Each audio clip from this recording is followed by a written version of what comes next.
பாரதியார் வரிகளையும் ரொம்ப அழகா நவீன இசையோடு கலந்து இந்த படத்துல கொடுத்துருக்காங்க. சரி, இப்ப நம்ம வந்து ட்ரெய்லரை பார்த்தோம், பாடலையும் பார்த்தோம்ல. இப்ப கலைஞர்கள் பேசுவதை கேட்க போகின்றோம். இந்த படத்துடைய கவன் திரைப்படத்துடைய கதாநாயகர் விஜய் சேதுபதி அவர்களை அழைக்கின்றோம். வாருங்கள்.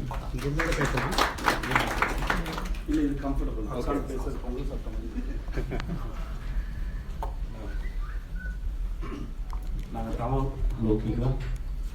நாங்கள் தாமதமாக வந்துட்டு மன்னிக்கணும். முதல்ல நான் ஃபஸ்ட்டு என்னோடது, நான் இங்கே வந்து மலேசியாவில் வந்து என் ப்ரொமோஷன்ஸ்க்காக வருது. அப்புறம் மலேசியாவில் நான் வர 2வது வருது. இப்போ 2015 ஜனவரியில் வந்திருந்தேன், சீக்காவுக்காக வந்திருந்தேன். இப்போ அதுக்கப்புறம் ப்ரொமோஷனுக்கு வந்திருக்கேன். 2 முறை வந்துட்டு ஒரு நாள் 2 நாள் இருந்தேன். உடனே வேண்டியது. நெக்ஸ்ட் டைம் கண்டிப்பாக வந்து மலேசியா சுற்றி பார்க்கணும்னு ஆசை. இது வரைக்கும் மலேசியா மேப்பை தான் பார்த்துருக்கேன்.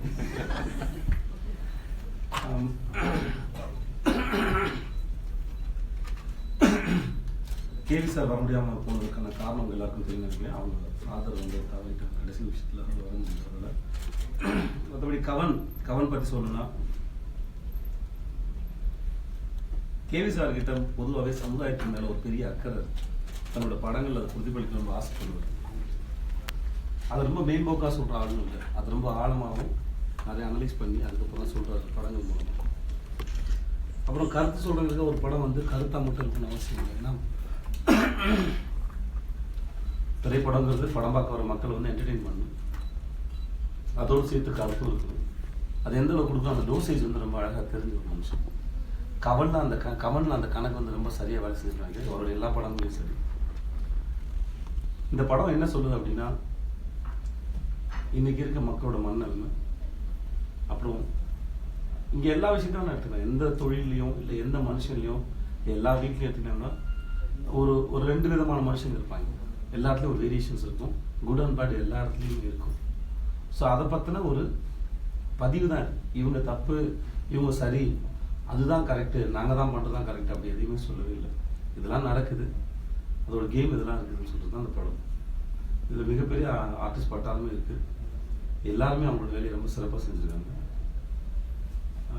அது மட்டும் நான் இருக்கட்டும், டிஆர் சார் இருக்கட்டும், இல்லை ஜெகனா இருக்கட்டும், போஸ் வெங்கட், ஸ்கைவாக்கர், பாண்டியராஜ் சார் அப்படின்னு ஒரு பெரிய பட்டாளமே இருக்குது. எல்லா ஃப்ரேம்லையும் ஏதாவது ஒரு ஆர்டிஸ்ட் அவங்க என்கேஜ் பண்ணிட்டே இருப்பாங்க. அதோடு சேர்த்து ஒரு ஆழமான கருத்தும் ஒத்துக்கிட்டே இருக்கும். கவன் அப்படின்னா குறின்னு சொன்னார் அவர். அதே மாதிரி ஒரு உண்டிவில் கேள்விப்படு, கவட்டை உண்டிவில் ஒன்று இருக்கும் இல்லையா, மிகப்பெரிய ஒரு ஜெயண்ட்டை வீழ்த்துறதுக்கு ஒரு சின்ன பையன்ட்ட இருக்கிற உண்டிவில் மாதிரி தான் இருக்கும். அதை அவன் எப்படி மூடியை பயன்படுத்தி அதை அவன் வீழ்த்துறாங்க தான் அவன் கையில் ஒரு ஆயுதம். அது சாதாரண ஒரு எளிய மனுஷன் ஒரு மிகப்பெரிய சிஸ்டத்தை இருப்பார்.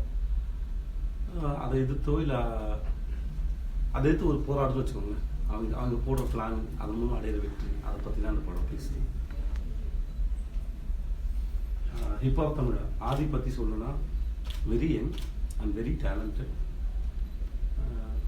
எனக்கு ஆதிக்க இப்போ பேசிட்டு இருக்கும்போது சொன்னாங்க, ஹிப்ஹாப் தமிழான்னு போடுற லோகோ இருக்குல்ல, பாரதியோட முகத்தை போட்டு கம்பீரமாக ஒரு மீசையை போட்டு இருக்கிற லோகோவில் ஒரு தமிழோட மிகப்பெரிய அடையாளமாக பார்க்குறேன். அந்த மீசையும் அந்த இது சொல்லு, பாரதி வந்து நம்மளோட மிகப்பெரிய அடையாளம். அதான் சொன்னேன், இந்த சின்ன வயசில் தமிழை நேசித்து அதை அழகாக எல்லாரும் போய் சேர மாதிரி இசையாக மாற்றி கொடுக்குற இந்த அறிவு, தமிழ் மேலே கொண்ட பேரன்பு, அந்த பற்று, அது ஆதியின் மூலமாக வந்தது வந்து ரொம்ப நல்லா இருக்குது. அதனால பேர் ஆதி வச்சாலும் கூட தெரியல, அப்பவும் அமைதி இருக்குது. இதை பார்த்தீங்கன்னா நிறைய யங்ஸ்டர்ஸ் வரணும். இப்போ ஜல்லிக்கட்டு போராட்டப்போ தெரிஞ்சது நம்ம ஆளுங்க தமிழ் மேலே எவ்வளோ கொண்டாட்டமாக இருக்காங்க. நான் தமிழன்டா அப்படின்னு சொன்னது வந்து அந்த வேனை பிடிச்சதே பார்க்கறதுக்கு அழகாக ஆகுது. ஸோ இன்னும் வந்து நம்ம மொழியை இன்னமும் ஆழமாகவும் அழகாகவும் நம்ம குழந்தைங்க அடுத்த தலைமுறை கொண்டு போகணும். ஆதியோட இசையில் பாரதியோட பாடல் வந்து எனக்கு ரொம்ப பிடிச்ச பாடல், பெரிய எனர்ஜி கொடுத்தது. ஸோ படம் 31 வருது, படத்தை தேட்டரில் வந்து பாருங்க. அப்படியா சரி, ஃபஸ்ட்லேருந்து போகலாம். படம் 30 வருது, பாருங்க. உங்கள் கமெண்ட்ஸை பதிவு பண்ணுங்கள், ஷேர் பண்ணுங்கள். நாடு விட்டு சாதாரணமாக நம்ம ஊர் விட்டு ஊருக்கு போனாலே நமக்கு தெரியாத மனுஷங்க இருப்பாங்க, எப்படி பேசுறது பழகிறது ஒன்று இருக்கும். நாங்கள் நாடு விட்டு நாடு வரோம், நீங்களாம் இருக்கிறத பார்க்கும்போதுல நம்ம சொந்தக்காரங்க அங்கே இருக்காங்க, ஜாலியாக போய் சுற்றி வரலாம். உங்கள் முகங்கள் வந்து எங்களுக்கு ரொம்ப நெருக்கத்தை கொடுக்குது. இந்த பேரன்பு உங்களை எப்பயும் இருக்கணும், உங்களோட தொடர்பில் இருக்கணும். உங்கள் நேசம் இன்றைக்கும் எங்களுக்கு தேவை. சினிமாக்காரன் ப்ரொமோஷன் வந்து அதெல்லாம் இல்லை. ஜென்ரலாகவே என் மொழியை நான் எங்கே போனாலும் கேட்குறேன், சுலபமாக கேட்குறேன், கஷ்டப்படாமல் ஒரு இடத்துல அட்ரஸ் சர்ச் போக முடியுது. அது ரொம்ப அன்பாக சிரிச்சுக்கிட்டே சொல்கிறீங்க. பெண்கள் ரொம்ப அழகாக இருக்கீங்க. So thank you so much. Thank you. ஏதாவது கேள்வி இருந்தால் கேள்வி நல்லாவே கேட்டுடலாம் ப்ளீஸ். தப்பு கேள்வி செஷன் இருக்கு. கேள்வி வந்து நம்ம பிறகு வச்சுக்கணும். பத்திரிகையாளருக்கு அப்புறம் நீங்க கேள்வியை தயார் பண்ணி வச்சுக்கலாம். ஓகே, சரி. அடுத்தது படத்துடைய கதாநாயகி Madonna Sebastian.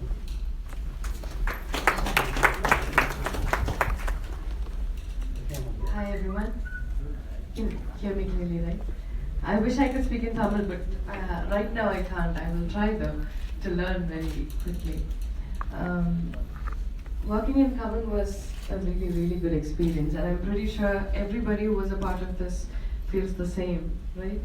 We all are very, very happy, and after watching the movie also, I think sensible people here, they feel that the movie is quite entertaining, and I'm pretty sure that it is.